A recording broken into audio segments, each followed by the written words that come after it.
Votre invité à présent dans la grande interview en direct sur Boursorama, c'est Samy Charles, le chef économiste de Lombard-Odier. Bonjour Samy. Bonjour David, En duplex avec nous depuis Genève, non? depuis Genève, exactement. Bon, il faut qu'on parle de Trump, plein de sujets à voir ensemble. Trump qui promet donc un chèque de 2 000 $ à quasiment tous les Américains, sauf les gens à haut revenu, a-t-il dit. C'est ce qu'il nous a dit hier sur son réseau social. Est-ce que ce n'est pas une façon d'admettre qu'il y a un problème de pouvoir d'achat aux États-Unis et de répondre aux électeurs qui ne sont pas contents par l'évolution de leur pouvoir d'achat? Et donc admettre indirectement que sa politique économique, sans l'avouer, n'obtient pas les résultats qu'il aurait souhaités. Alors c'est comme Trump, c'est beaucoup d'effets d'annonce, David. On a surtout, ce que ça veut dire, c'est que la perspective des élections de mi-mandat sont dans 12 mois maintenant, hein. Ce sera en novembre 2026. Et quelque part, Trump ne remet pas son titre en jeu en tant que président des États-Unis, ça ce sera pour 2028, mais enfin il remet quand même le Parlement, hein, ce qu'on appelle le Congrès, donc la Chambre basse, la Chambre des représentants, la Chambre haute, le Sénat.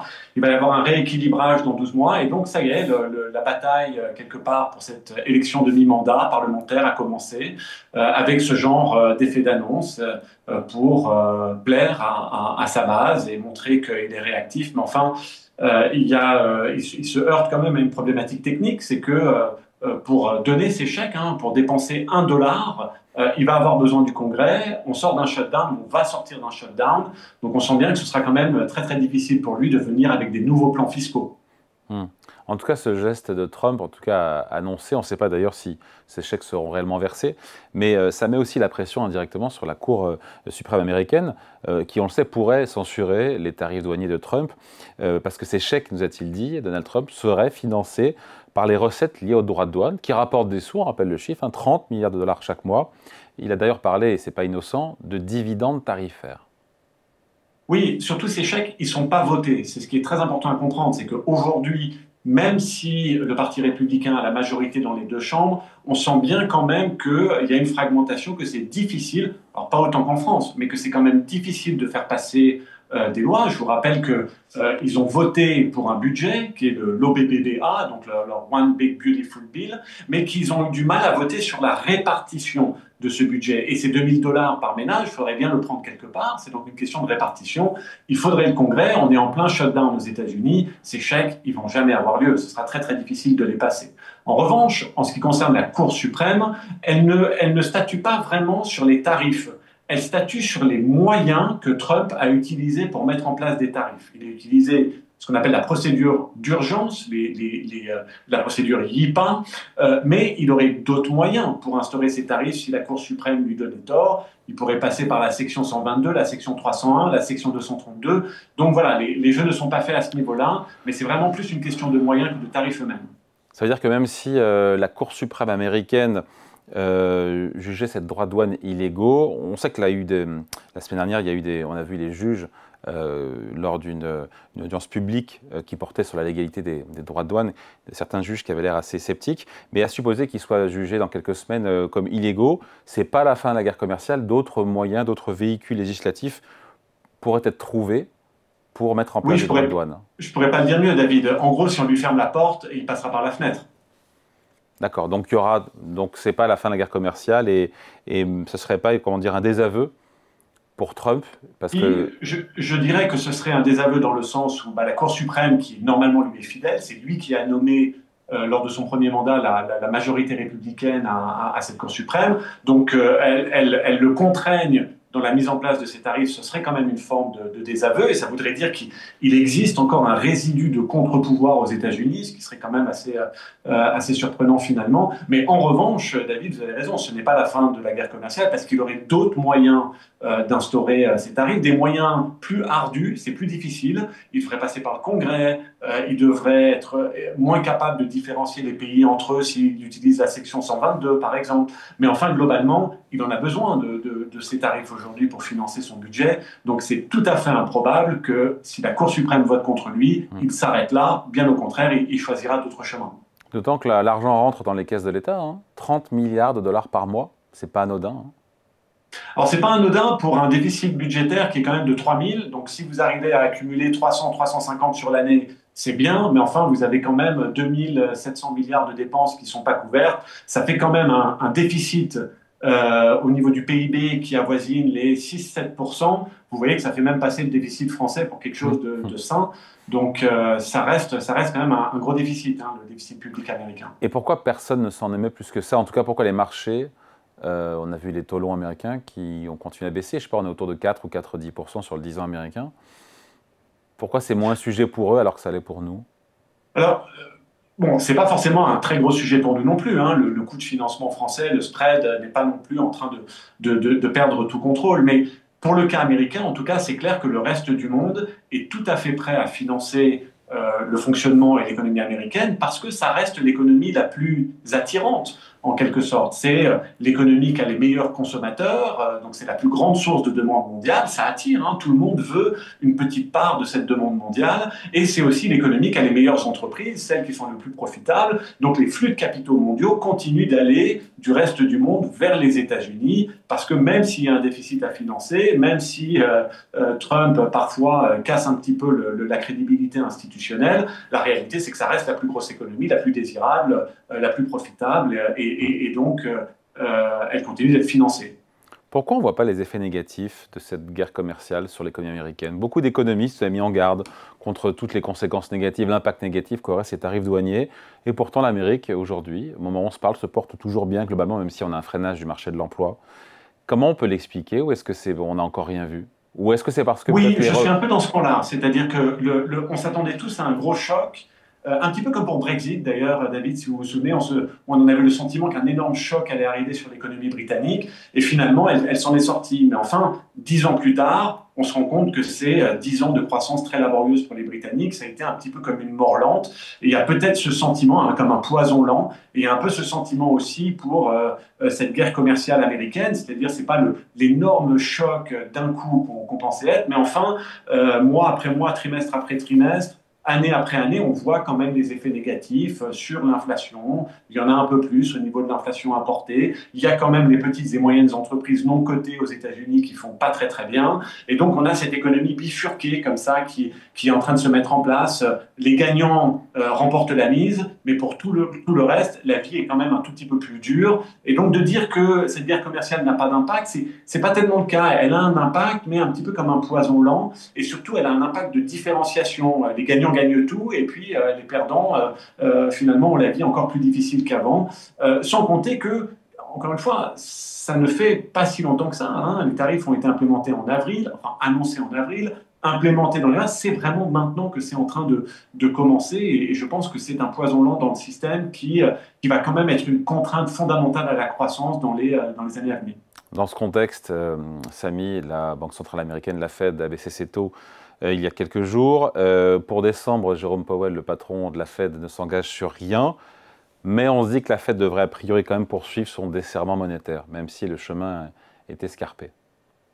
Oui, le sentiment, c'est qu'aujourd'hui, elle est en conflit avec son mandat. C'est-à-dire que l'emploi lui dit qu'elle devrait couper, l'inflation lui dit qu'elle ne devrait pas forcément faire grand-chose. Et donc, c'est comme les deux enfants de la Réserve fédérale américaine qui sont en conflit. Bah, vous savez quoi, si vos deux enfants sont en conflit, vous ne choisissez pas, vous vous mettez au milieu. Et donc, le but pour la Fed, c'est d'être neutre, c'est-à-dire de ne pas choisir ni l'emploi ni l'inflation, de se mettre au milieu. Et ça veut dire pour moi des taux entre 3,5 et 4 aux États-Unis.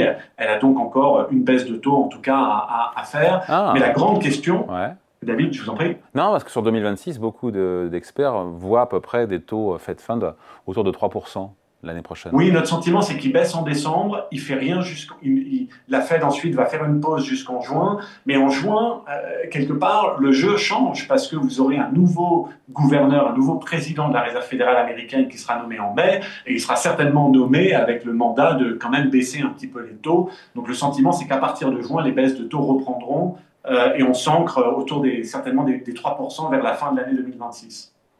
Dans ce contexte, on a Nvidia, qui capitalise 5 000 milliards de dollars en bourse. C'est un niveau jamais atteint jusqu'alors, auparavant, voilà, par une entreprise dans le monde.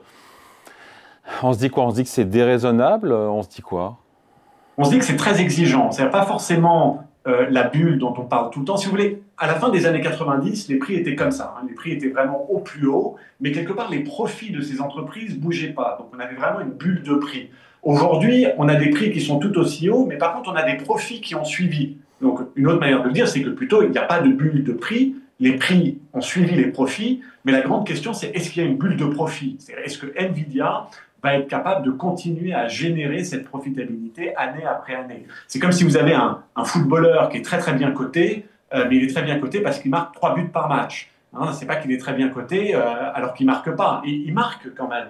Nvidia fait des profits exceptionnels. La question, c'est l'exigence de sa valorisation. Est-ce qu'elle va être capable de continuer de réaliser ses profits? Aujourd'hui, elle le fait. Elle continue de marquer 3 buts par match. Il y a peut-être un moment où elle va s'essouffler, mais enfin, rien n'indique que demain, elle va se mettre à arrêter de marquer. Et donc, le prix est quand même soutenu par cette profitabilité extraordinaire. Donald Trump a dit ne pas être inquiet d'une bulle financière autour de l'IA.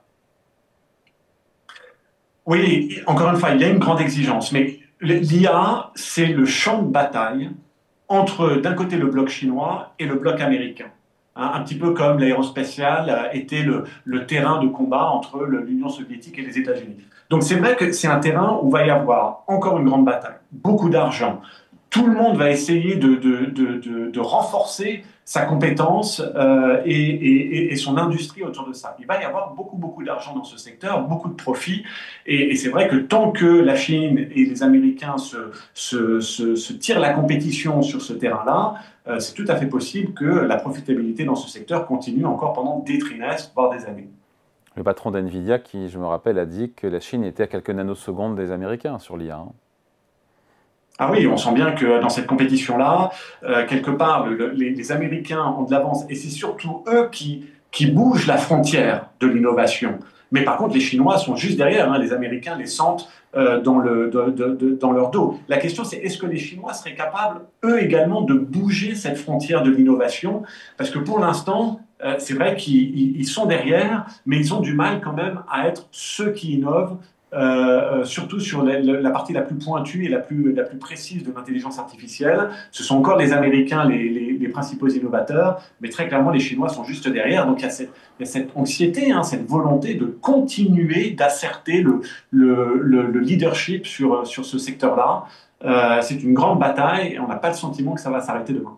Vous connaissez Michael Burry, hein, The Big Short. Il faut voir le film, évidemment. C'est celui qui avait...